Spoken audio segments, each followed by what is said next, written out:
What is up, guys? James here from the Light of Raga YouTube channel, and in this video we're going to be doing the weekly reading for the week of May 30th through June 5th. I hope you guys are weathering all this cosmic activity in a good way. I know it's been a lot of shadow work coming up, a lot of past issues coming back to the surface that we thought were over with and done with. So I think that's been true for me, been true for people I know, and it's a healing process. It's part of the healing process, right? When we think that we've healed a part of ourselves, we're always shown a deeper layer in the future because it's not quite healed. So I think that's what a lot of us are going through right now with this eclipse and the blood moon and all these planets in retrograde. It's crazy. But I'm no expert, I just regurgitate what I hear. But one thing I am an expert at is maybe crystals, and I wanted to show this to you. Tara and I from Kittens, Weights, and Tarot made some wands. Look at this.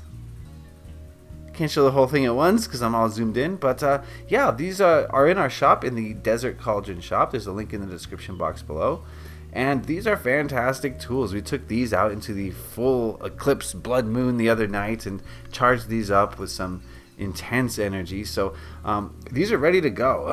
This one's made with eucalyptus wood, and eucalyptus wood is great for sending healing and protective energies. So the way it works, in case you're not initiated, is you hold it here. The sphere goes right in your palm chakra, right? You send energy into the sphere. It goes through the wood. It goes through the point.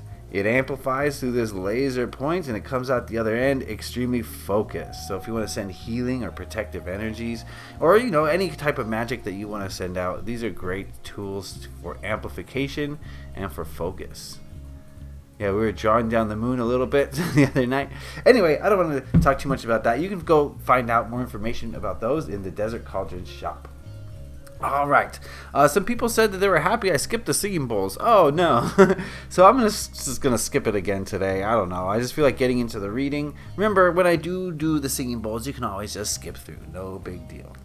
Anyway, we're going to be using the Vox Arcana today. This is a relatively new deck for me, and I'm really interested in learning more about it because each image is done by a different artist. It's sort of like a group project. So it's a very cool deck, and we're going to get into it, and we're going to learn about how we can make this week the best week possible. Okay, so the first card we're going to look at is this one, and it represents the overall energy of this upcoming week. And of course, you know me, I got to get it just right, front and center. It's never just right, is it? We'll do our best. Okay. All right, give me a moment with this card. Oh man, it's exactly what I just said. This week is going to be about learning about our old ego thoughts. And I say old as if they're gone. No, they're still here. Like I said, a lot of us are working on things, and then we heal them, we move past them, we work on something else, only to find out that issue has not gone, and we're shown a deeper level of it. And we're surprised to find out, it's not only is it not gone, it's worse than I thought. It's still here and it's worse than I thought. Well, I think this week is about moving through those thoughts and moving through those ego issues, right? I think this week is going to be more shadow work, definitely. And the feeling is that we have all these old issues that we need to heal, and we got to keep healing. We can't just say, I did a meditation, it's healed, it's gone, right? It's done. That's not how it works, right? This is an onion. You got to keep peeling back the layers and go deeper and deeper and deeper till you get to the true core root issue. And I think that's what this is about peeling those layers of ego off so that we can get to that core root issue of whatever shadow aspect that you're working on right now. I think we're all working on shadows at this point. I don't think anyone's hiding from those shadows now. Okay? So this week is going to be one of challenge. This is going to be a challenging week. And I think a lot of us are going to be in our ego minds. Some of us who are less aware are going to let those ego thoughts take us away and bring us down, possibly. But if you're more aware of what's happening and you can see things from an outside perspective, I think this is going to be an opportunity for you to work on those ego thoughts and really sift through them and see what they mean for you in your life, and which ones need to come with you in moving into the future and which ones need to be left behind for good. Okay. All right, so let's look at this card, which represents the overall energy. No, we already did that. What to focus on, what to hold on to. Ooh, more swords. Give me a moment while I situate this and go into this card. Yeah, okay, the advice here is don't let your ego thoughts get the best of you. Right? The Queen of Swords knows what an ego thought is. She knows which ones are good, she knows which ones are bad for her, and she's not going to let the bad ones take root, and she's going to focus on the good ones. And I think that's what we're being asked to do today, this week, is to really focus on the ego thoughts that are going to propel us forward. I don't mean like only focus on the good. That's not what I'm saying. I'm saying our higher selves, our higher beings, the versions of us which are not in the physical, kind of understand what we need to work on and how. And if you can follow that guidance, then you will be led towards working on those ego thoughts, those belief systems, whatever it may be, that need to be worked on, right? So this is not about good or bad. This is not about bypassing the shadow. This is about understanding what needs to be worked on and what's just superfluous, what's in the background, what's static noise in the background. So I think what this card is saying in simpler terms is that you really need to be willing to go into the negative this week, but also be willing to not let the negative take control and not take hold and not control you and dominate you, right? It's so easy to, when all these shadows come up, to just let them take you away. I don't know any other way to say it. Let them run your life.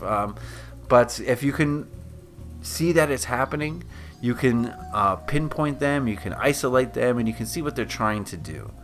And then you can go into that shadow and try to heal that. So a lot of sword energy coming up, but we got to be smart about it. Like the Queen of Swords, we got to be intelligent and conscious about what ego thoughts we let in, what we do with them, and whether or not they're serving our highest good. Okay, let's look at this card, which represents what to let go of, what to avoid, what not to do, all those things. Look how colorful this card is. Oh boy, we got the Page of Pentacles. So give me a moment with this card.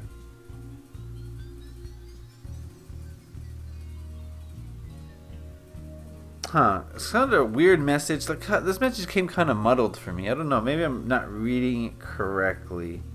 But the message I got is try not to be so ostentatious, so flashy, so, risk-taking this week. I think this is a humble week. This is a week to be humble, okay?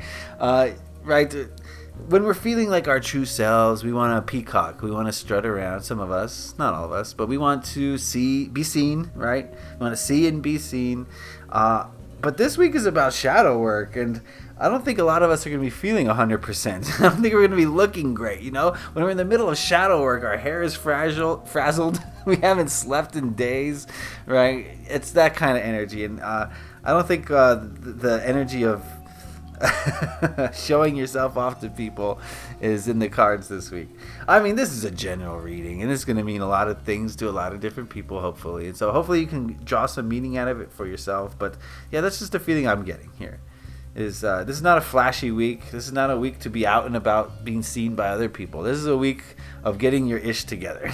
Okay, sort of hermiting a little bit, possibly. It doesn't mean you have to hermit, all right? That's just how some people do shadow work. Okay, we're all different. Some of us do shadow work by getting all dolled up and going outside and having people see us. I don't know. I'm not trying to make any blanket statements. It's just the feeling I'm getting is just. Let's not focus on the exterior this week. Let's focus on the interior, right? And whatever that means for you, right? The exterior is not so important this week. We're going inward this week, friends. I think that's the overall, if we had to say an overall message here is we're going inward this week. We're dealing with our emotions, not our emotions, our thoughts, our ego. We're going to be wrestling with our ego this week is kind of the gist of it. And so focusing on your outward appearance, not the best idea. All right. So that's the tarot reading. Let's jump into an oracle deck. This is the Dragon Path Oracle. We're going to talk to some dragons. So we're going to ask them what we need to know about this upcoming week. The overall message. See what the dragons have to say. All right. Let's get our wand back. Not that you can see much. Alright, let's see what card we got here.